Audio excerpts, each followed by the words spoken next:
द्वापर युग में पृथ्वी पर राक्षसों के अत्याचार लगातार बढ़ने लगे। पृथ्वी गाय का रूप धर भगवान ब्रह्मा और विष्णु के पास गई। हे भगवान, धरती पर राक्षसों के अत्याचार बढ़ते ही जा रहे हैं, कुछ कीजिए प्रभु। हे नारायण, अब आपको पृथ्वी की रक्षा के लिए धरती पर 8वें अवतार के रूप में अवतरित होने का समय आ गया है। ठीक है ब्रह्मदेव, मैं पृथ्वी का उद्धार करने के लिए मानव रूप में जन्म लूंगा। भोजवंशी राजा उग्रसेन मथुरा के राजा थे। उनका पुत्र कंस बहुत ही अत्याचारी स्वभाव का था।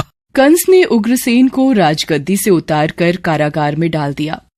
सैनिकों, पिताजी महाराज को काल कोठरी में डाल दो। आज से मथुरा नगरी में कंस का राज चलेगा। आज से महाराज उग्रसेन यहां बंदी बनकर रहेंगे और मथुरा नगरी पर मैं राज्य करूंगा। आशीर्वाद दीजिए पिताजी महाराज। कंस, तू मेरा पुत्र है, ये सोचकर मुझे लज्जा आ रही है। देखना, एक दिन तेरे पाप का घड़ा अवश्य भरेगा। कंस की छोटी बहन देवकी के विवाह की तैयारियां चल रही थीं। देवकी मथुरा के राजा उग्रसेन के छोटे भाई देवक की पुत्री थी। ये कंस की चचेरी बहन थी। अरे भैया कंस, आप आइए। प्रिय बहना देवकी, कल तुम इस महल से विदा हो जाओगी। तुम्हारे बिना ये महल सूना हो जाएगा। भैया कंस, आप मुझे बहुत याद आओगे। अगले दिन देवकी का विवाह वसुदेव नामक यदुवंशी सरदार से संपन्न हुआ। महाराज वसुदेव, मैं अपनी बहन देवकी से बहुत स्नेह करता हूं, इसलिए देवकी बहन को मैं स्वयं अपने रथ पर ससुराल विदा करके आऊंगा। ये तो हमारे लिए बहुत ही सौभाग्य की बात है महाराज कंस। कंस देवकी और वसुदेव को छोड़ने चल पड़ता है। देवकी के पिता देवक उसे बहुत सारा धन धान्य संपत्ति आदि देकर विदा करते हैं।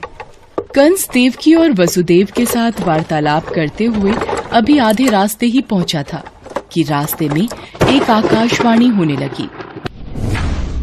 हे कंस, जिस देवकी को तू बड़े प्रेम से ले जा रहा है, उसी में तेरा काल बसता है।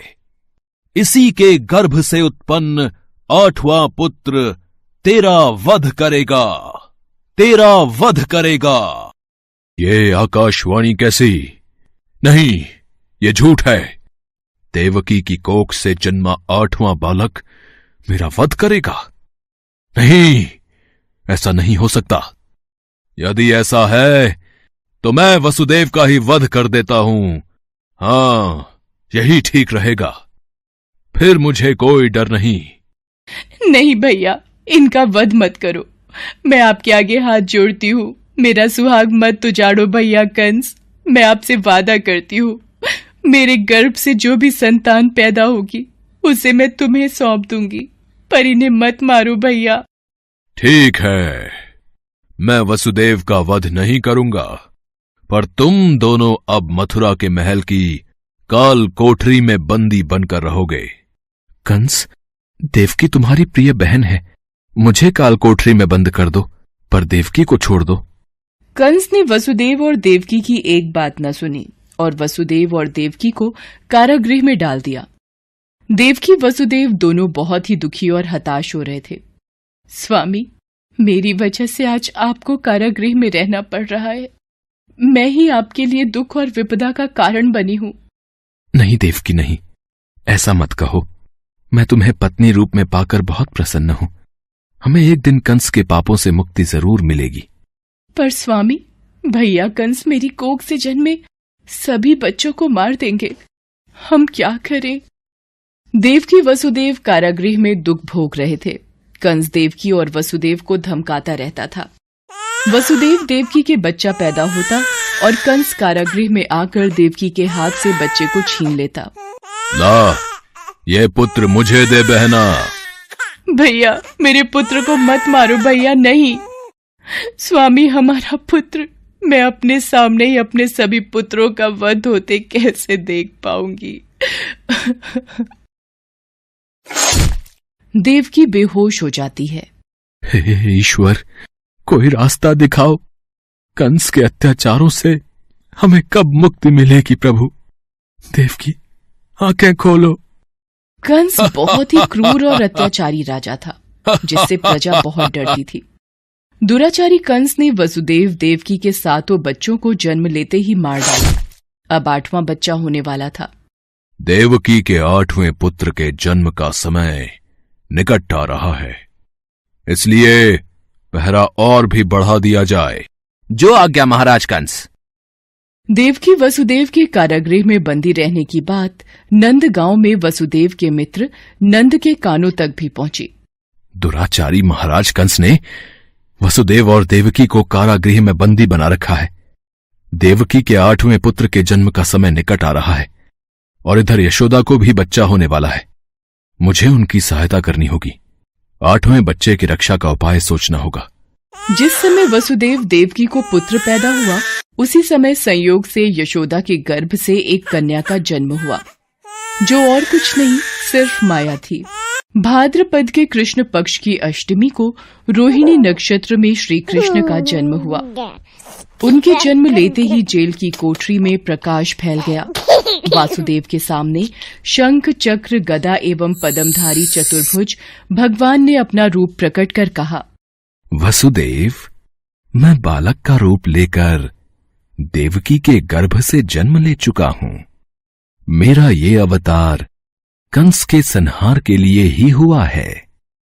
अब देर न करो, तुम मुझे तत्काल गोकुल में नंद के यहां पहुंचा दो और उनकी अभी अभी जन्मी कन्या को लाकर कंस को सौंप दो। ये कहकर भगवान विष्णु अंतर्ध्यान हो गए।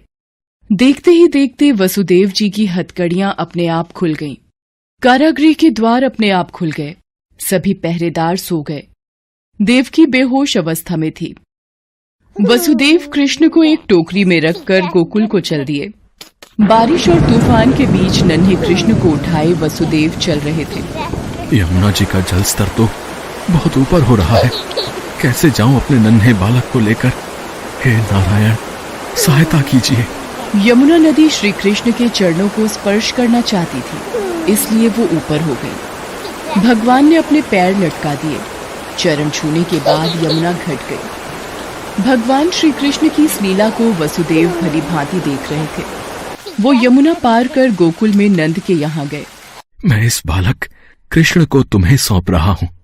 ये बड़ा होकर मथुरा वासियों को कंस के अत्याचारों से मुक्ति दिलाएगा। लाओ मित्र वसुदेव, यशोदा अभी गहरी नींद में है।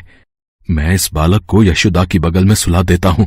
नंद माया रूपी कन्या को वसुदेव के हाथों में दे देते हैं। ये लो मित्र, इससे पहले कि कंस कारागृह में पहुंचे, तुम शीघ्र इस कन्या को लेकर वापस लौट जाओ। तुम धन्य हो मित्र, तुम धन्य हो। वसुदेव वापस कारागृह में लौट आते हैं और उनके लौटते ही कारागृह के द्वार अपने आप बंद हो जाते हैं। वसुदेव जी के हाथों में हथकड़ियां पड़ जाती हैं। अरे, ये तो बच्चे के रोने की आवाज है। महाराज कंस को सूचना देते हैं। देवकी, हमारे यहाँ 8वें पुत्र ने नहीं, पुत्री ने जन्म लिया है। क्या? अब ये तो पुत्री का जन्म हुआ है। पहरेदार कंस के पास जाते हैं। महाराज की जय हो। देवकी ने पुत्र को नहीं, पुत्री को जन्म दिया है। क्या? ऐसा कैसे हो सकता है? कोई बात नहीं, शायद मेरे प्रकोप से भगवान भी डर गए और पुत्र की जगह पुत्री का जन्म हो गया।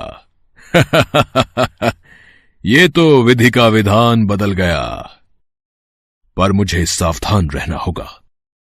मैं इस कन्या का भी वध कर दूंगा। भैया, इसे छोड़ दो, ये तो कन्या है।